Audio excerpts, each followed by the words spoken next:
के वंदना करे से पहले धुन तर्ज गाओ जरूरी नहीं होता है ए भैया यार। लेकिन हम बताई था कि समय को देखते हुए बहुत जरूरी बा।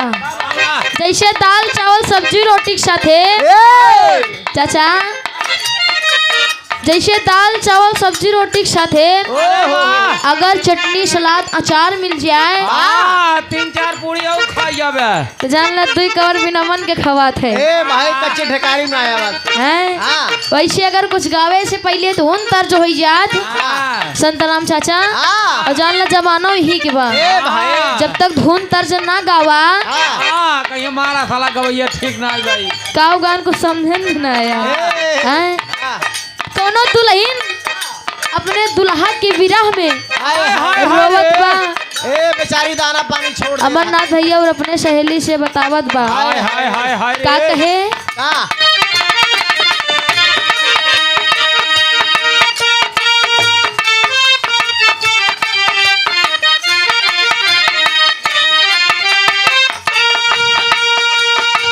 हो गईला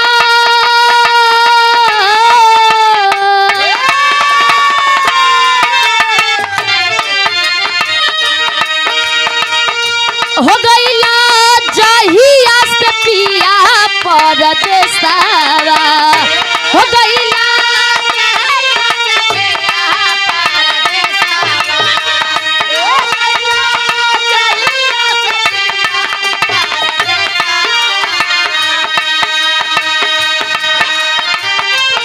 धावे काट जा पुसुते जाई से जावा हो धावे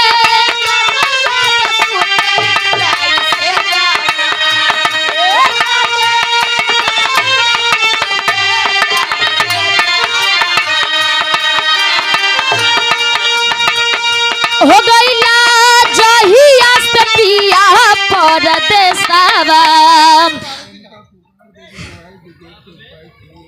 ब्रेक लग गया पावर ब्रेक चलता है भैया। दुल्हन कहत बका का हो गईला जहिया से पिया परदेसावा हो गईला जहिया से पिया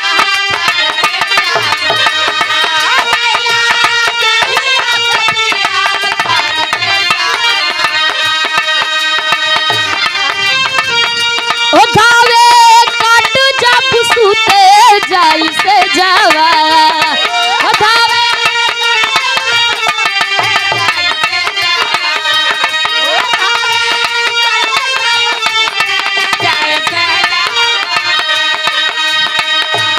हो गईला जहिया से पिया परदेसावा धावे काट जब सुते जाई से जावा रूपवा सलोना तोहर रूपवा सलोना तोहर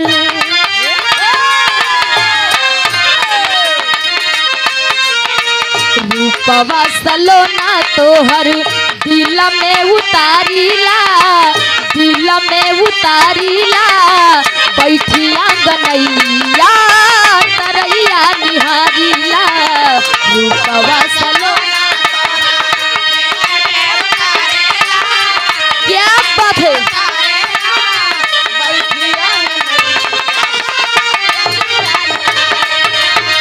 जिया बहादुर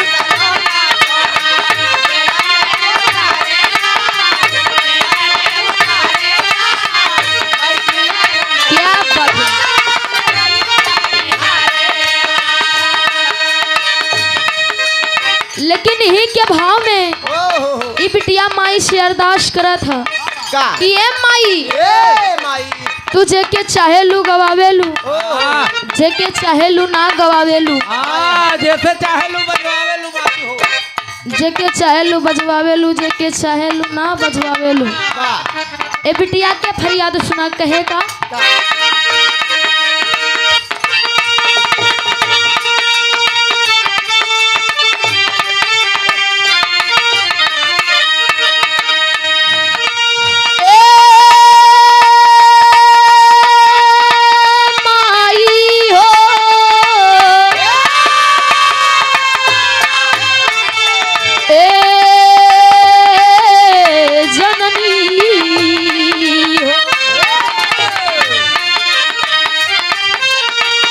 ओ जननी बिटिया के सुनला यार दासी हो।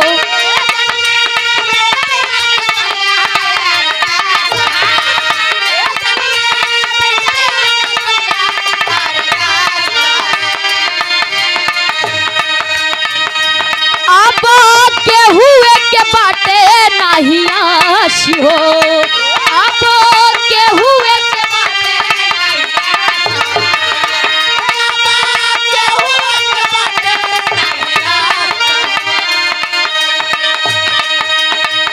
हो जननी बिटिया के सुनला यार दास हो।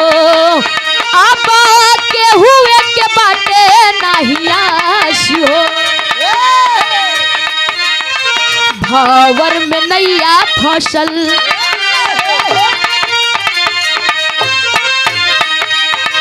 भावर में नैया फसल लौकत ना किनारा बा लौकत ना किनारा बा आवा बीड़ा वाली हाली तोहरे सहारा बा। भावर में नैया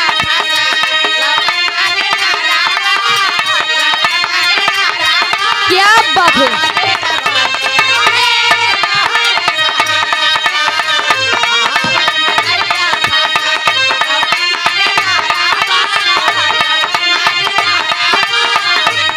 क्या बात है।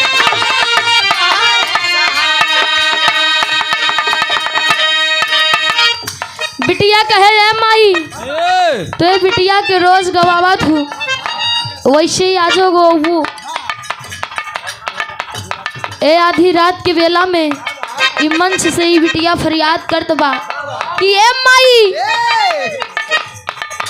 तू जेके चाहत हूँ ओके नाम अमर कह देत हूँ। जेके चाहत हूँ गवावत हूँ बजवावत हूँ जेके चाहत हूँ ना गवाऊ तू। और पहले बंद में बिटिया माई से कहत का बा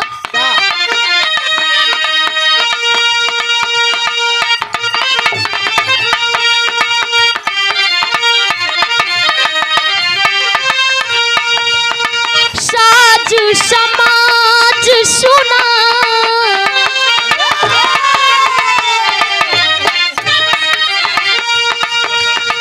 साज समाज सुना मिले नाही ताली हो। साज समाज सुना क्या बात है।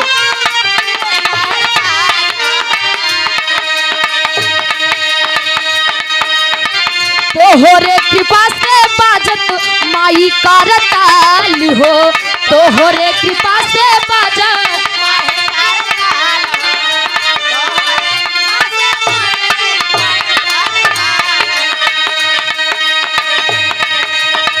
स्वर्ग में प्रखार नहीं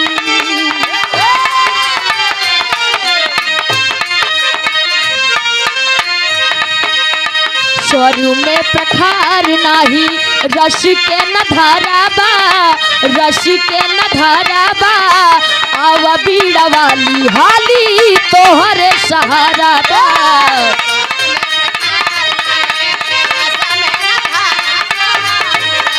जिया बहादुर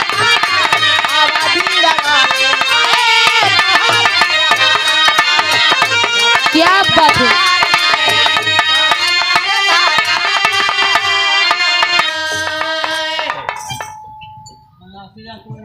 बिटिया कहे ए माई ए बिटिया के रोज गवावा थू सुन ले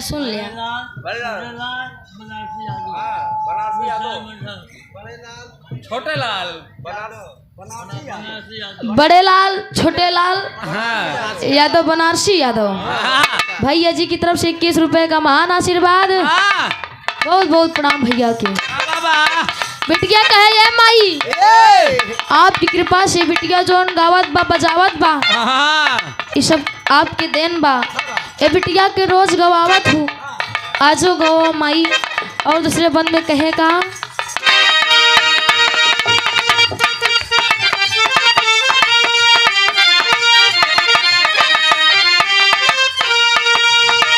तोहरे आशीर्वाद से फूटल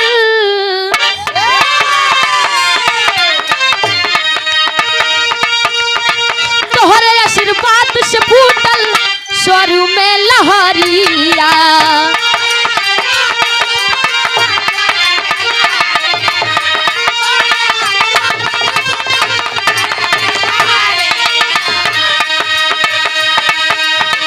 नारद के बीड़ा बाजल कृष्ण के बसुरिया।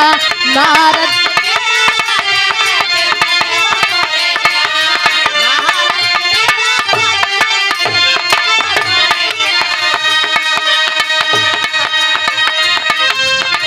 पंछी के तान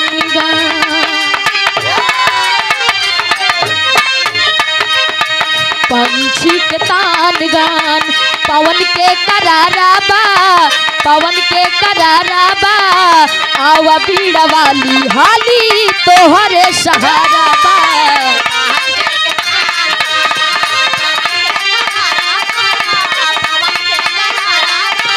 क्या बात है जी आप बहादुर।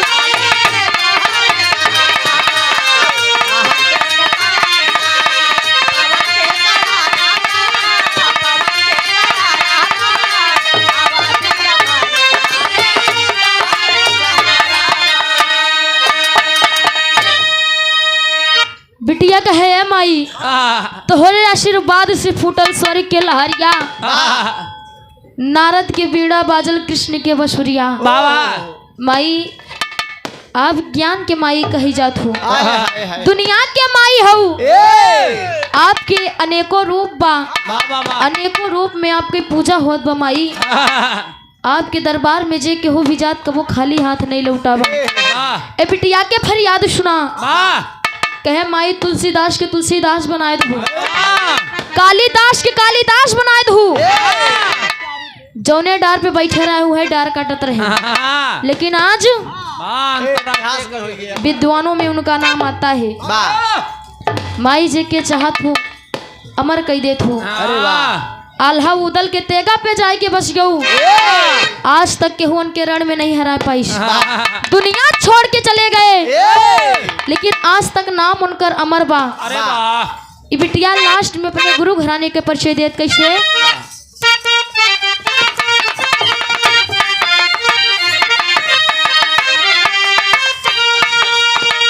गुरु बिहारी रमन बिरहा से प्रीत हो।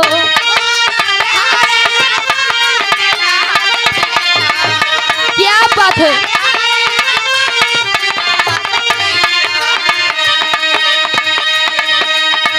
गुरु राधे श्याम कवि सुरेंद्र के गीत हो। गुरु राधे श्याम कवि क्या बात है।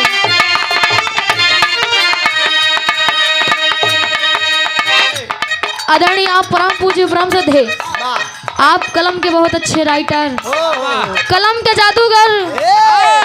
आप हमारे गुरुजी परम पूज्य ब्रह्म सदे आप श्री सुरेंद्र यादव गुरुजी। आप परम पूज्य ब्रह्म सदे आप श्री राधे श्याम गुरुजी, जिसने इस गीत को सजाया है, अपने कलम से इसको संवारा है। बिटिया का हाथ बउर का। गुरु बिहारी रमन बिरहा से प्रीत हो।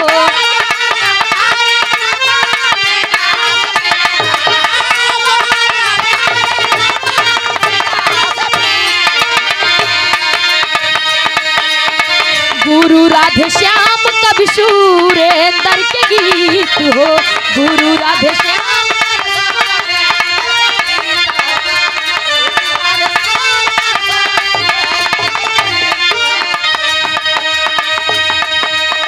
गावे मुस्कान चंचल,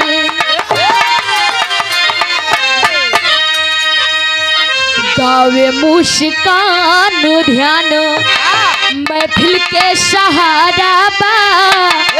महफिल के सहारा बा आवा बीड़ा वाली हाली तोहरे सहारा बा।